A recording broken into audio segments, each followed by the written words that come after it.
Peace, Father. Peace, Mother. Peace, everyone. The civilized world was startled 5 years ago by the announcement of the marriage of Father Divine.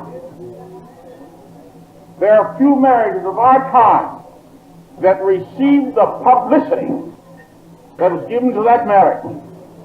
Every news agency throughout the world carried it. Although there were few marriages given so much publicity, there was none that had greater significance. The enemies of the movement pointed out that this was the beginning of the end of this great religious empire built by Father Divine. They pointed out that his precepts were broken by his own act. They said it was just a question of time when this great empire, religious empire, would crumble.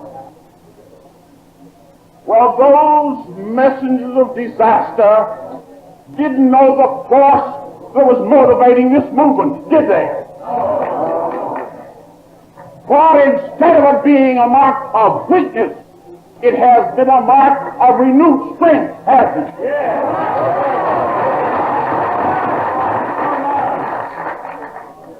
This marriage has become an additional credo, an additional precept in the great teaching of Father Divine.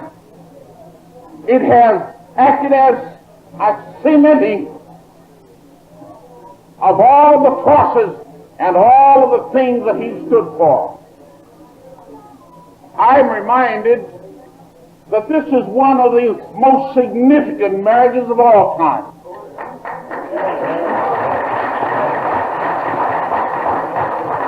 And there have been a number of important marriages in history. Marriages that have had its imprint upon our time and on all time. I'm thinking of Greek mythology, when Jupiter married Juno. The marriage took place in the skies, as the Greeks say.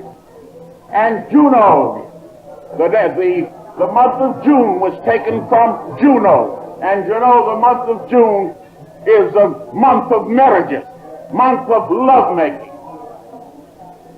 I'm reminded of the marriage of Solomon with the Queen of Sheba, that united two great empires. I'm reminded of the marriage of that great historian who gave us the great civil laws of France and his bride. I'm also reminded of Louis XIV. Up until that time, it was the practice of marrying for money, for the advancement of worldly goods. But Louis XIV, marriage marked the first marriage for love and changed the whole style and the whole purpose of marriage in the civilized world. I'm reminded of the marriage of Ferdinand and Isabella of Spain. And probably if it hadn't been for that marriage, we wouldn't have had Columbus sailing the seas to discover this new world. And then I'm reminded of a more recent marriage in our own time, Wally Simpson and the Crown Prince of England. But all of those marriages, none have had more religious effect than this marriage of Father Divine and Mother Divine.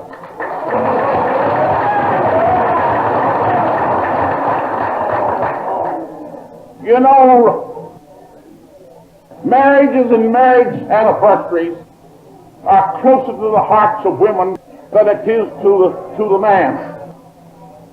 And throughout all of these ceremonies, we're apt to stress the great work of Father and overlook the assistance and aid that's given by Mother Divine. I've heard a lot of talk of the First Lady of Philadelphia, the First Lady of Pennsylvania, the First Lady of these United States, the First Lady of the world. Well, I have a lady that I consider the First Lady of the world.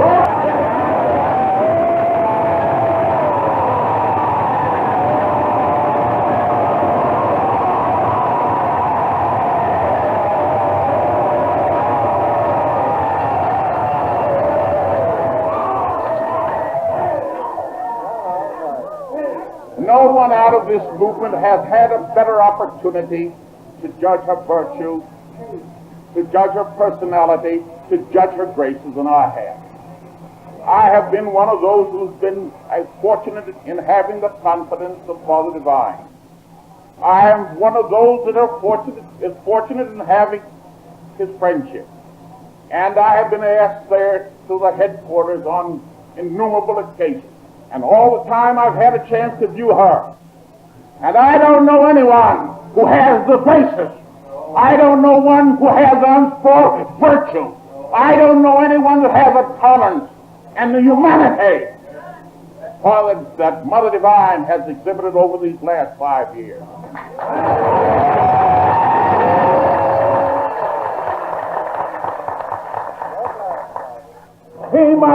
Father Divine might have looked the world over, from Africa to Asia, from the North Pole to the South Pole, and I dare say that he wouldn't find one so lovely, one so fitting in the purposes which he had in mind, one who advanced the interests of his own religious creed for a greater extent than Mother Divine.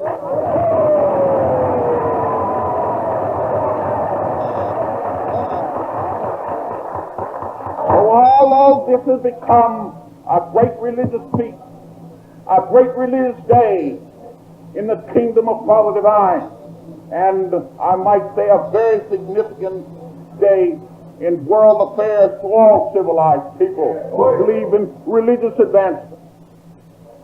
And although it's important as a religious day, I want you all to feel and reconsecrate yourself, particularly you women, to the fine example set by Mother Divine.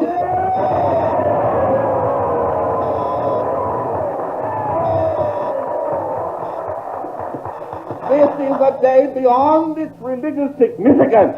This is a day of women. This is a day that womanhood should feel proud.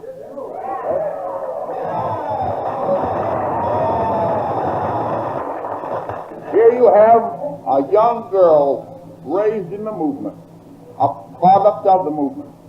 Here you have her coming to womanhood, and then in her 21st and 22nd year, called upon to share the great task of leading this great movement, of being lifted up from human flesh to divinity.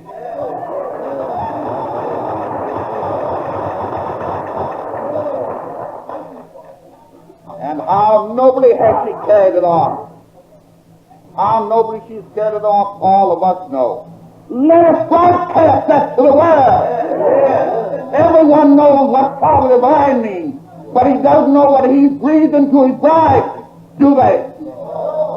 And if they don't know it, womanhood ought to be proud to broadcast, just as I am broadcasting it here. And so, in closing, let me again wish for both Father and Mother Divine not only a happy anniversary, but another year of usefulness to humanity. Let me ask both of them, as they have in the past, as my friend here, Dr. Ford, has said, let them be the shining example to all married people of what a blessed marriage can be if they only live according to the high precept of Father Divine.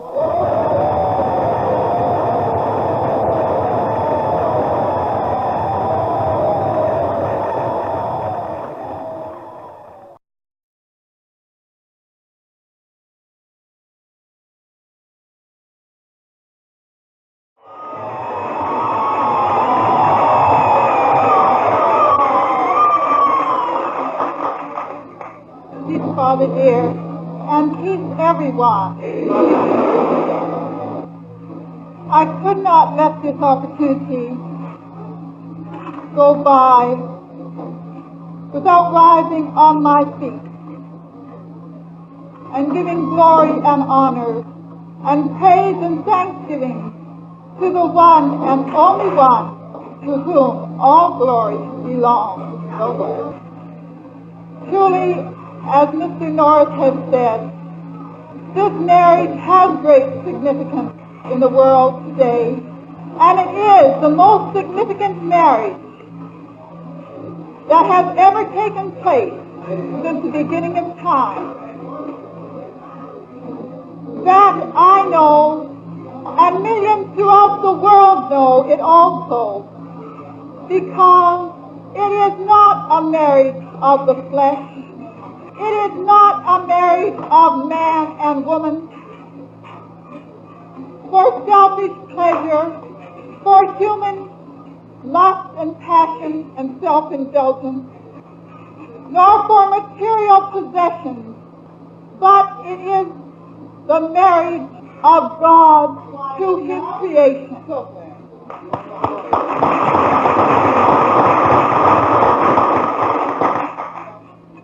Since 1946, the truth and the reality of the marriage of God to his church has been proclaimed both here and abroad, but few realize the mighty significance that it really is.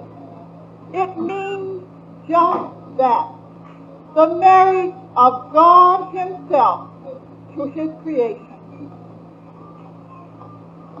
Truly mankind has sought perfect love. They have sought it in many avenues of life, but I venture to say everyone has failed to find it. And it took only the condescension of God himself to come in a beautiful, holy, immaculate, virtuous body to bring us perfect love. And that's what this is all about. Perfect love cannot be confined to an individual or to two individuals. It is something that is universal, something that cannot be confined or cannot be limited. It transcends all personalities and all individualities. It's that something that can be enjoyed by each and every individual who will but place themselves in a state of consciousness whereby they can receive this perfect love. Much glory and much honor and much praise has been bestowed upon me as a person for Father's condescension in marrying me as a sample and as an example of how each and every one should be joined to their Maker and their Creator. As Isaiah said, thy Maker is thine husband, the Lord of hosts is his name, thy Redeemer is the Holy One of Israel, the God of the whole earth shall he be called. Truly,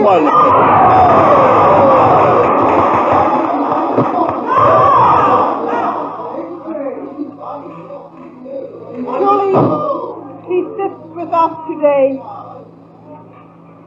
and has brought the reality of all that's dear to life to each and every one of us. Father, I realize that I am nothing, and I don't hope to be anything, only as it is your Spirit that is magnified and glorified in me. For Father, you are the Maker and Creator of heaven and earth. And to you, Father dear, go all the glory, all the honor, all the praise, and all the thanksgiving. And I thank you, Father dear, from the very depths of my heart for what you mean to me and what you mean to the whole round world. For, Father, I know you are God. And in this knowledge, I wouldn't dare try to bind you as a woman would a natural man, but free you to love everyone, even as you love me. All right.